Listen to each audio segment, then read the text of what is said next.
Today I'm going to demonstrate on how to install Windows 7 using VMware. So what do we need? So we have to download the VMware trial version. After downloading the trial version, double click it, then click yes to install. So just wait for a few minutes.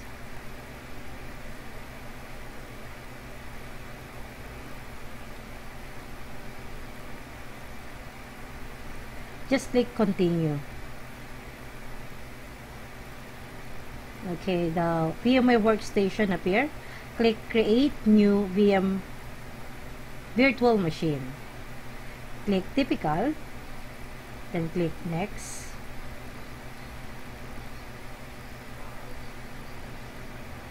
Okay, so we have three options here. Select the third option, then click next.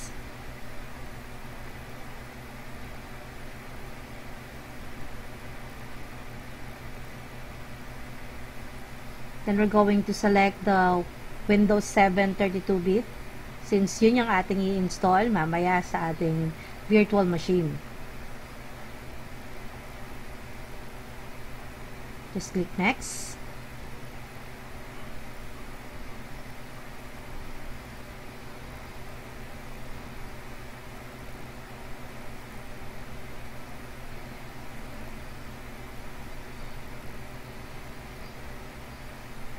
So, 60 gig po ang requirement. So, huwag na natin baguhin yan.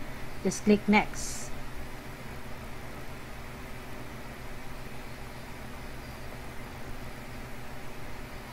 Then, click finish.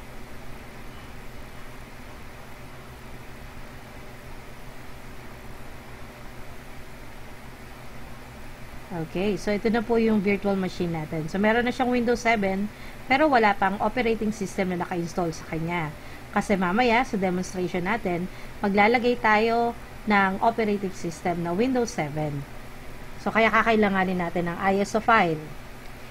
So, mapapansin ninyo, niload ko yung virtual machine ng Windows 7. So, antayin lang natin ng konti. Meron po magpa-pop up na message dyan na no operating system found. Ibig sabihin, yan. Ibig sabihin, wala pa pong OS na naka-install sa kanya.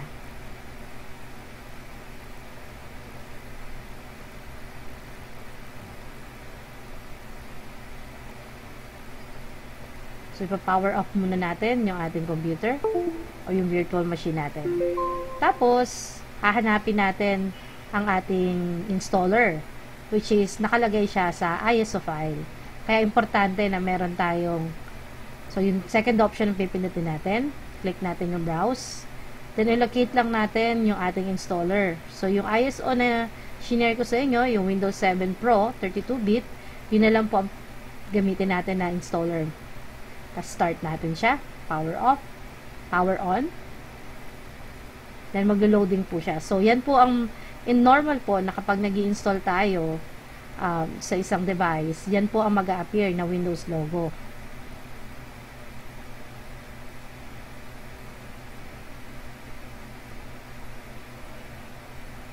Then, pag nag-appear po ang installation windows window na ito, click lang po natin ang next. Wala na po tayong babaguhin sa language niyan. Then, click install now.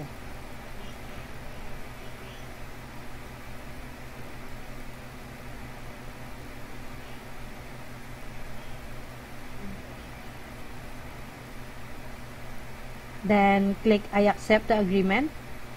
Click next. Then, we will select custom. Unallocated siya, so gagawa tayo ng partition. Click natin yung advanced.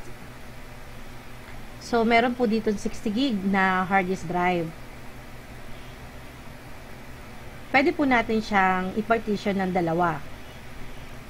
So, sa demonstration ko po, ang 60 gig na to, binawasan ko, binura ko po, then tinype ko po 40,000. Equivalent to 40 gig. So, yun po ang magiging value ng ating first partition.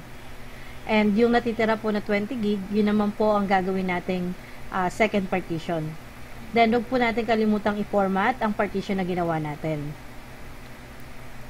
Then, iselect po natin ang partition 2. Then, click po natin yung next para mag-install na po siya ng operating system.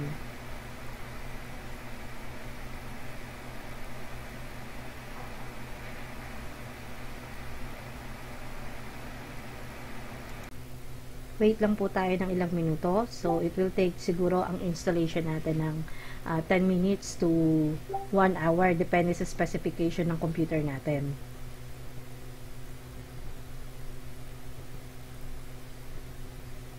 Kung ano po yung nakikita nyo sa screen, yan din po ang makikita nyo in reality kapag nasa actual na po tayong nag-i-install ng operating system sa bawat machine or bawat desktop unit na papa-installan ko po sa inyo. So, installing, okay, tapos na siya. So, hayaan nyo lang po mag-load yan and it will automatically restart.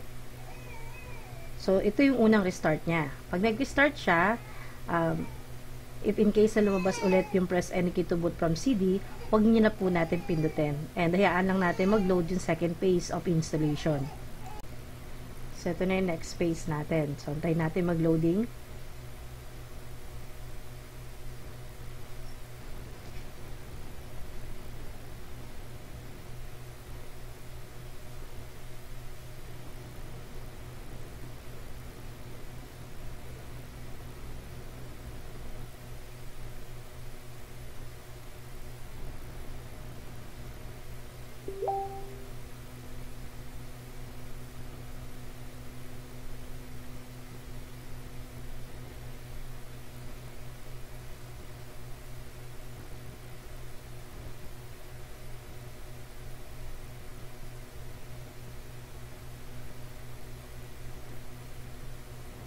So, completing installation na po ang mag-a-appear sa kanya.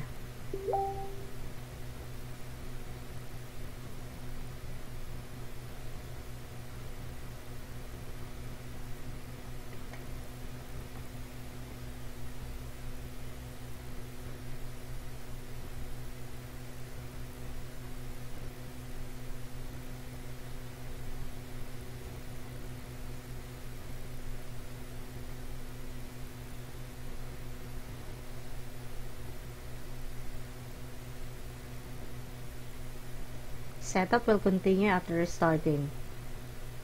So, ito yung second restart niya. Third phase. So, sa second part, wala tayong pinindot. Hinayaan lang natin mag-load yung computer, yung operating system natin. So, sa pangalawang restart niya, so which is the third part natin, tingnan natin kung ano po ang lalabas. So, setup is preparing your system, checking your video performance. Then, mag-a-appear na po ito, hihingan po ikaw or maglalagay na po tayo dyan ng ating computer name.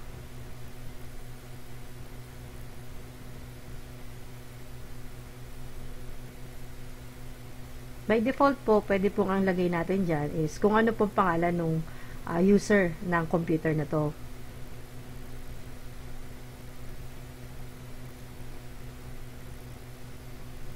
So, dito, ginamit ko CSS-KGB. So, initial ko po yun. Pwede ka mag-skip dun sa may password, then use recommended settings. Tapos po, i-update po natin yung time zone natin. So, dito sa ginawa ko po, pinili ko po ang Taipei.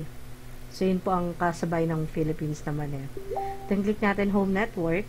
Kung meron kang network connection sa PC na ginagamit mo. So, auto-detect niya po yun.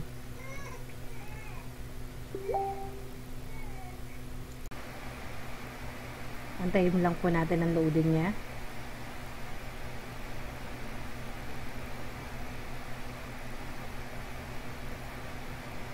Then, nasa welcome stage na po siya. Almost done na po ang ating installation process, ibig sabihin. So, antayin lang natin na umabot sa desktop screen.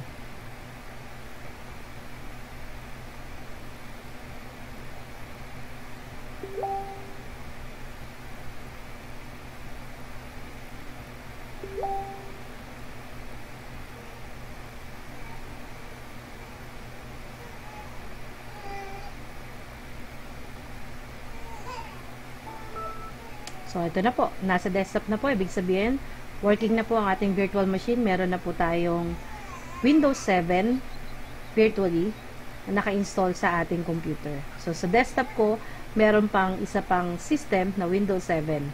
So, kung gusto natin mag-install dyan, may itest tayong application, pwede. Thank you for watching. So,